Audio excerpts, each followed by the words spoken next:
This is a Bausch and Lomb 33 period 29 period 10 power supply. It's some kind of regulator for the lamp, and probably something like a what is it?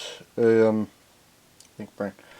A microscope or something, or I guess some kind of optical stuff. Just given that it's made by Bausch and Lomb, I can find basically bugger all information on what exactly this is, although it appears to be some kind of ferroresonant regulating transformer, although not just a ferroresonant regulating transformer, or at least some kind of extended one, because this is another ferroresonant regulating transformer. It's a Solar Electric 30 volt ampere one. Got this for very little money.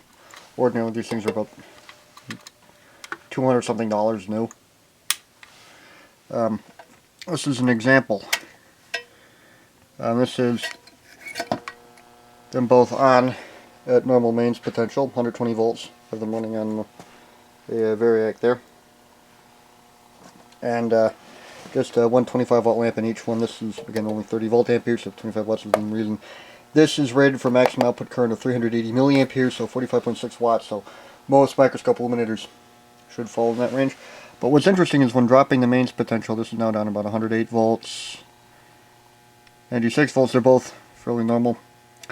But once I get down to about 70 volts, the Solar one starts dropping out.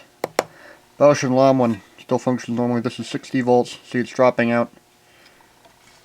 And the Bausch and Lomb one doesn't drop out until I get to about 30 odd volts. Or about 36 volts or so. See, once I turn the thing on to about 70 volts, they both start operating. That's just because the tank circuit is getting enough energy from the mains to start oscillating at that point, which is how these regulating transformers work. So it's somewhat interesting. Also, again, I'm not operating continuously at those low potentials, because that means that giving a constant current into the load, that means that or constant power into the load, more accurately, means that the mains current has to go way up in order to compensate for the losses. Although this does say it draws a maximum of 1 ampere from the mains, so who knows.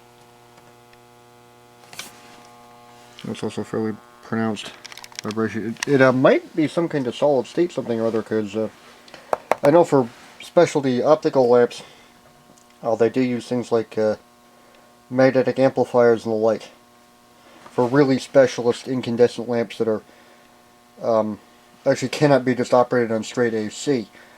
Because the filament is driven so close to the melting point of the metal it's made of, which is almost always going to be tungsten, that the filament could actually burn out during the mains peaks.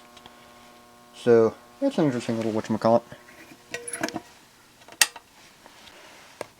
And this is potted in tar, so I can't just easily do a gets video. Might try baking it out or something, but I know it works as is, so whatever.